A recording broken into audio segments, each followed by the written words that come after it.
ये फ्रांस है, यूके है, इसके बीच में ये इंग्लिश चैनल है। यूके से 100 किलोमीटर और फ्रांस से 14 किलोमीटर। ये एक आयरलैंड है जिसका नाम है जर्सी। ये यूएसए वाला न्यू जर्सी नहीं है, ये एक आज़ाद आयरलैंड है जिसकी आबादी तकरीबन 1 लाख है।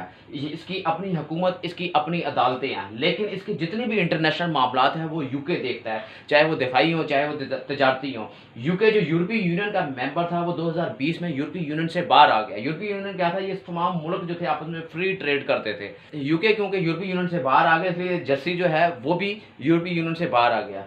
फ्रांस के जितने भी माहिगीर थे वो न्यू जर्सी का जो इलाका है यहाँ पे फिशिंग करते थे।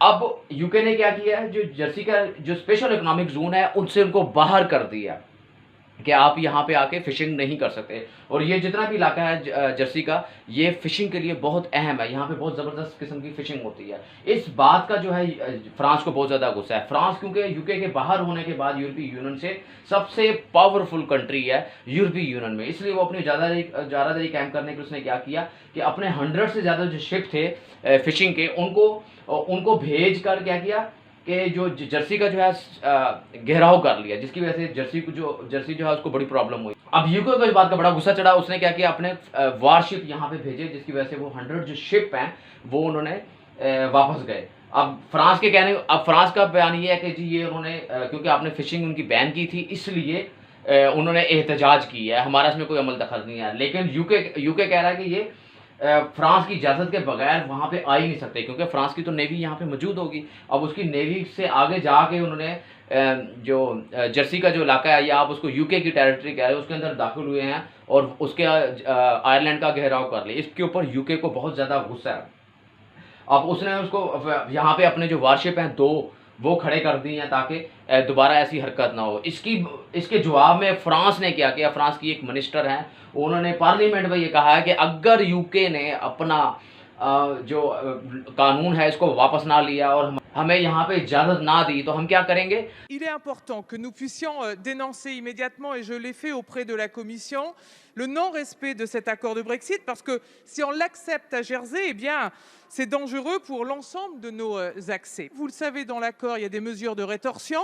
Eh bien, ces mesures de rétorsion, nous sommes prêts à les utiliser. L'Europe, la France a des moyens, c'est inscrit dans l'accord. Alors, en ce qui concerne Jersey, je rappellerai par exemple le transport d'électricité par câble sous-marin. Et donc, nous avons des moyens, et même si je regrette si on devait y arriver, eh bien, on y sera s'il faut le faire. हम Jersey की जो electric line है, यानी कि बिजली की जो supply है, उसको काट देंगे। अब आप पूछेंगे कि जी वो तो यूके का इलाका है, तो यहाँ पे फ्रांस की इलेक्ट्रिसिटी कैसे आ रही है।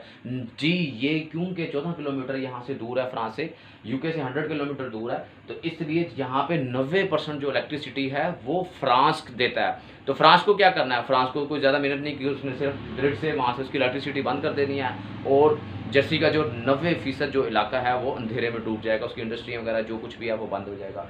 इसलिए उसने वो बयान दे दिया। उसके जवाब में यूके जो है वो क्या कर रहा है, यूके उसको कह रहा है कि ये प्यूटन की तरह और नॉर्थ कोरिया के जितने भी डिक्टेटर हैं उनका ये रवैया अख्तियार कर रहा है। और ये बात सही है, क्योंकि यूके जो है वो यूरोपीय यूनियन से बाहर आ गया, फ्रांस उसके बीच में है, वो पावरफुल कंट्री है, इसलिए वो अकड़ रहा है उसके सामने, अपनी ज़्यादादारी कायम करने की कोशिश कर रहा है। और यूरोपीय यूनियन की बात की जाए, क्योंकि यूके पहले यूरोपीय यूनियन से बाहर आ गया और फ्रांस उसमें पावरफुल कंट्री है, इसलिए यूरोपीय यूनियन जो है वो फ्रांस की साइड ले रहा है, यूके इस टाइम अकेला है। और यूके के जो प्राइम मिनिस्टर है बोरिस जॉनसन, उन्होंने कहा है कि हम जर्सी की हर किस्म की हेल्प करेंगे, अगर फ्रांस ने इसकी इलेक्ट्रिसिटी को काट दिया तो हम जल्द से जल्द उसको बहाल कर देंगे।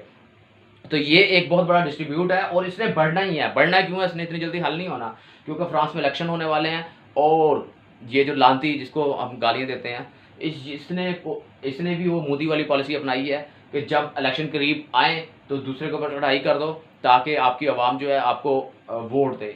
तो ये बहुत बड़ी एक क्लैश पैदा हो गया दोनों कंट्री के दरमियान। दोनों ही यूरोपीय यूनियन के मेंबर रह चुके हैं और अब जो है ये नेटो के मेंबर हैं। यूके भी नेटो का मेंबर है और फ्रांस भी नेटो का मेंबर है। इन दोनों के दरमियान एक शदीद तनाव चल रहा है, जिसकी वजह से दोनों ये ताकतें आपस में किसी टाइम भी टकरा सकती हैं।